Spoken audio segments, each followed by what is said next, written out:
Good morning, viewers. Welcome to my channel क्या की सपने.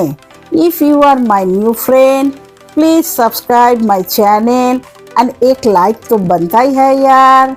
चलो, let's start. গল্প হলেও সত্যি.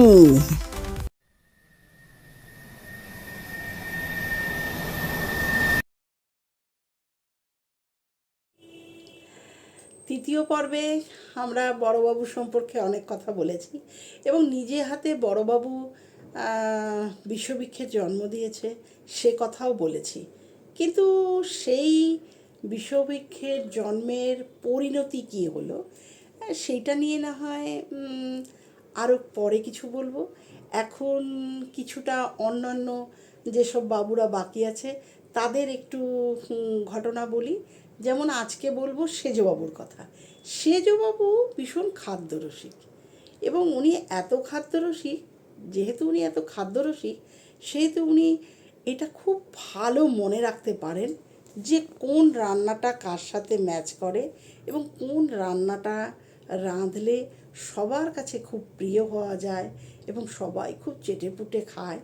তো সেটা সম্বন্ধে তার ভীষণ ভালো অভিজ্ঞতা আছে এবং তিনি এতটা খাদ্যরসিক বলে বাড়ির প্রত্যেকে জানে যে যে সপ্তাহে সেজবাবু বাজার সরকার হবে সেই সপ্তাহে একটু নতুনত্ব থাকবে, একটু ট্র্যাডিশনাল মানে পরিবারের খাবার দাবারগুলো থাকবে যেগুলোতে একটা বেশ সুন্দর বাঙালিয়ানা গন্ধ বেরোয়।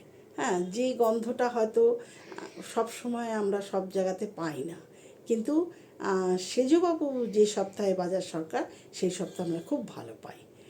আর পাঁচুকে সবসময় বলে রাখা হয়েছে যে বাজার ফর্দ অন্যান্য বাবুদের বাজারের দিনে যেমন তাদের বউরা বা গিন্নিরা তারা সব ফর্দ বানিয়ে দেন কী কী আনতে হবে, সেজবাবুর ক্ষেত্রে কিন্তু সেটা আর কোনো প্রয়োজন হয় না, কারণ তার সমস্ত কিছু তার এই মাথাতে থাকে যে সে এই সপ্তাহে কী কী খাবে এবং কী কী রান্না এই সপ্তাহে হতে পারে। তো সেই জন্য সেজগিন্নি সেই ফর্দ বানানোর ক্ষেত্রে তার অব্যাহতি হয়ে গেছে, কারণ না সেজবাবু তো নিজেই সব কিছু বাজার নিজেই তৈরি করে নিয়ে আসতে পারে যাতে তার ফর্দের প্রয়োজন হয় না, তার মাথায় সমস্ত ফর্দ থাকে এবং ঠিক ম্যাচিং যে কোন খাবারটা কোন খাবারের সঙ্গে ম্যাচ করে এবং তার সঙ্গে আনুষঙ্গিক কী কী দিলে সেই খাবারের স্বাদের মাত্রা আরও বাড়ে সেই ব্যাপারটাও সেজবাবু কিছুটা রিসার্চ বলা যায় করা যেতে পারে এবং করে। তো যাই হোক, পাঁচুকে সে পাঁচুর সঙ্গে সে কিন্তু বাড়ি থেকে বেরিয়ে বাজার পর্যন্ত বা বাজার থেকে ফেরার পথেও সে কিন্তু টুকটাক গল্প করে থাকে, যেটা পাঁচু কিন্তু জানে যে অন্য বাবুরা কোনো দিনই তার সঙ্গে সেইভাবে গল্প বা কথাবার্তা বলে না, বাট সেজবাবু এই ব্যাপারে একটু উদাসীন বা একটু বেশি স্বাধীনচেতা বলা চলে, যে তার কাছে এটা মনে হয় না যে পাঁচু আমাদের চাকর, তার সাথে কেন আমি বাড়ির এইসব রান্নাবাড়ির ব্যাপারে খাবার দাবার ব্যাপারে আলোচনা করব, কে সেটা তার কাছে কোনোই ম্যাটার করে না।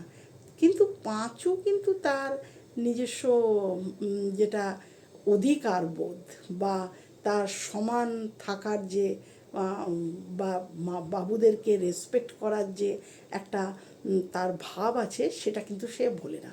সে সেজবাবু যতই তার সাথে গল্প করতে করতে যাক সে কিন্তু বাবুর পিছে পিছেই যায়, সে বাবুর সাথে পা মিলিয়ে বাবুর সাথে সাথে পা মিলিয়ে চলে না, কারণ কি সে জানে সে আর যাই হোক না কেন সে আমার মনি, সে আমার বাবু।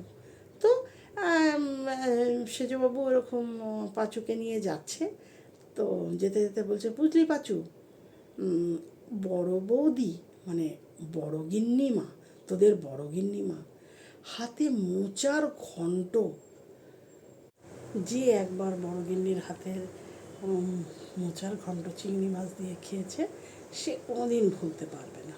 ও একটু রসুন থেতো করে যে ফোড়ন দেয় সেই গন্ধটা পর্যন্ত শেষ পর্যন্ত পাওয়া যায়।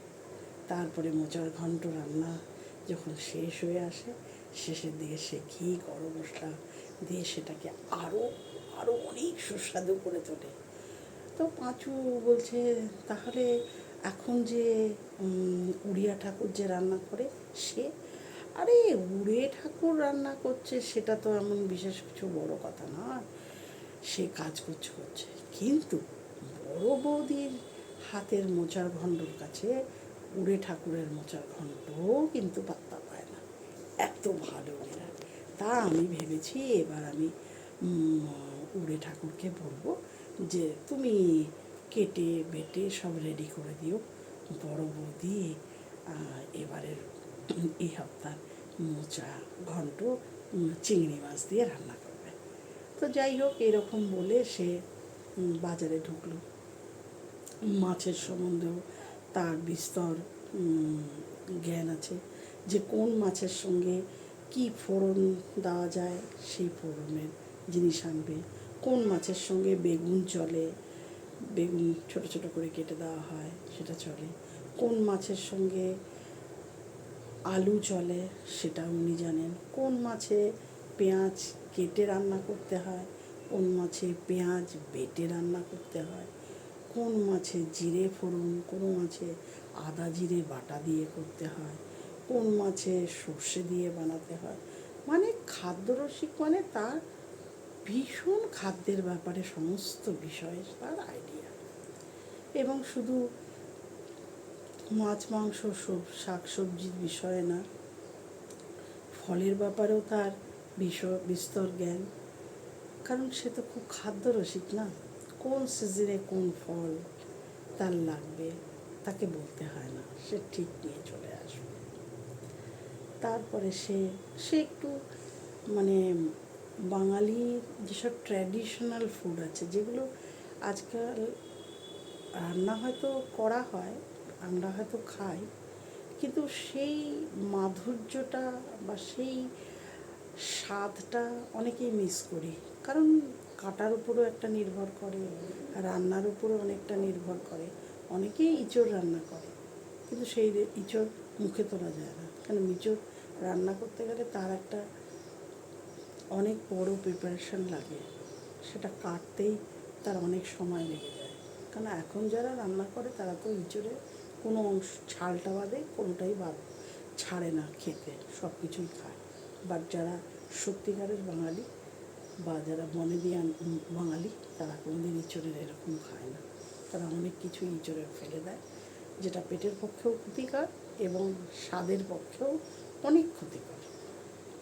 যাই হোক, সেজবাবু সমস্ত বাজার টাজার করে পাঁচুর মাথায় চাপিয়ে দিয়ে সে ধীরে ধীরে বলল, পাঁচু তুই একটু এগো, আমি ঘুরে আসি।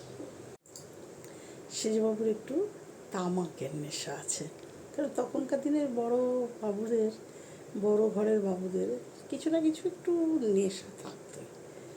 তো সেটাতে তাদের আভিজাত্য বজায় রাখার একটা ভীষণ প্রচেষ্টা তাদের ছিল।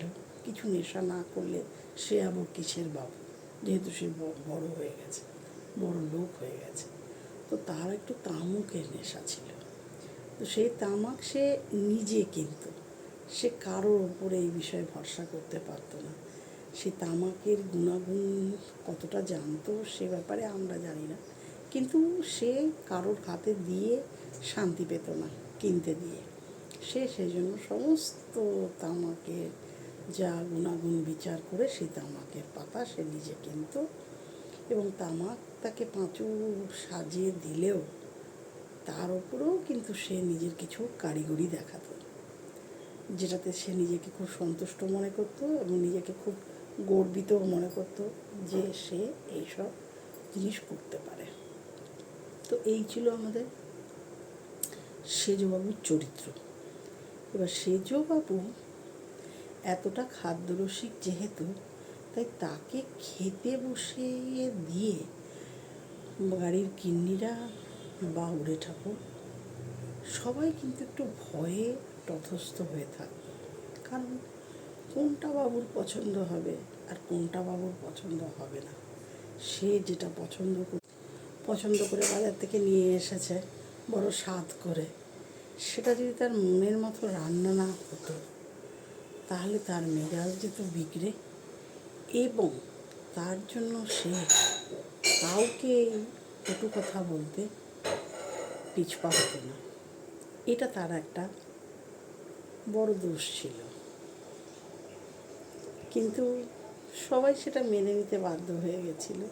কারণ একান্নবর্তী পরিবার, এক একজনের এক এক রকমের প্রকৃতি, এবং আমাদের যখন সবাইকে একসাথে মিলেমিশে থাকতেই হবে, তখন সবারই সেটা অন্যায় হোক ন্যায় হোক আবদার মেনে নিতেই হবে।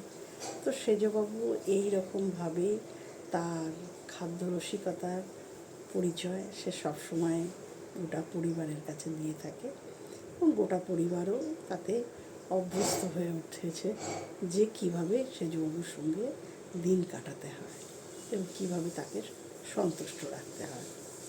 কিন্তু সেজবাবু শুধু নিজের বাড়িতে বসে খেলেই যে সে এই রকম ধরনের গুণ বিচার করতো তা নয়। সে বাইরের কোনো প্রীতিভোজ খেতে গেলেও সে একই ধরনের আচরণ করত, এবং যে খেতে বসে তার সব থেকে বড় যেটা দোষ ছিল সেটা হচ্ছে সে তার পরিমাপ বুঝতো না। তার ভালো লাগলে সে খেয়েই যেত। কারোর জন্য কিছু বাঁচলো বা কোনো অনুষ্ঠান বাড়িতে গিয়ে সবাই যে তার দিকে তাকিয়ে আছে, যে সে এত বড় একটা ধনী বংশের বাবু হয়েও যে পরের বাড়িতে এসে এই রকম নির্লজ্জর সাথে খেতে পারে, সেটা সম্বন্ধে যে লোকে কত সমালোচনা করত তা নিয়ে তিনি বিন্দুমাত্র কর্ণপাত করতেন না। তো এরকম একটি দিনের ঘটনা একটু যদি বলি, তাহলে হয়তো একটু আরও ক্লিয়ার বুঝতে পারা যাবে যে তার খাওয়ার পরিমাণটা কী ছিল। সে এমন খেত যে সেই অনুষ্ঠান বাড়ি থেকে নিজের বাড়িতে আসার যেটুকু সময় পেত, সেই সময় সে রিক্সাওয়ালাকে এত দাবরানি দিত, এত চিৎকার করত যে তাকে বাড়ি পৌঁছে দাও। কারণ তার ভীষণ পরিমাণে নিজেকে খালি করার ডাক এসে গেছে। কখনো কখনো তার সাদা ধুতি হলুদে পরিণত হয়ে যেত, কিন্তু সে নিয়ে তার বিন্দু মাত্র কোনো আফসোস বা লজ্জা কিছুই ছিল না। সে এই ঘটনা একবার নয়, জীবনে বহুবার করেছে। এত খেয়েছে, হয় বাড়িতে এসে তাকে সেই খাবার গলায় আঙুল দিয়ে বন্দি করতে হয়েছে, নাহলে নিজেকে পিছন দিয়ে হালকা করতে হয়েছে। এই দুটোই তার পরিণাম ছিল। এই রকম হচ্ছেন আমাদের সেজবাবু, কিন্তু ভালো মনের মানুষ, খাদ্যরসিক কিন্তু ভালো মনের মানুষ। আগামী পর্বে আমরা আরও একজন বাবুর কথা শুনব, তিনি হচ্ছেন নবাবু। তারপরে ধীরে ধীরে আমরা এগিয়ে চলব শেষের দিকে।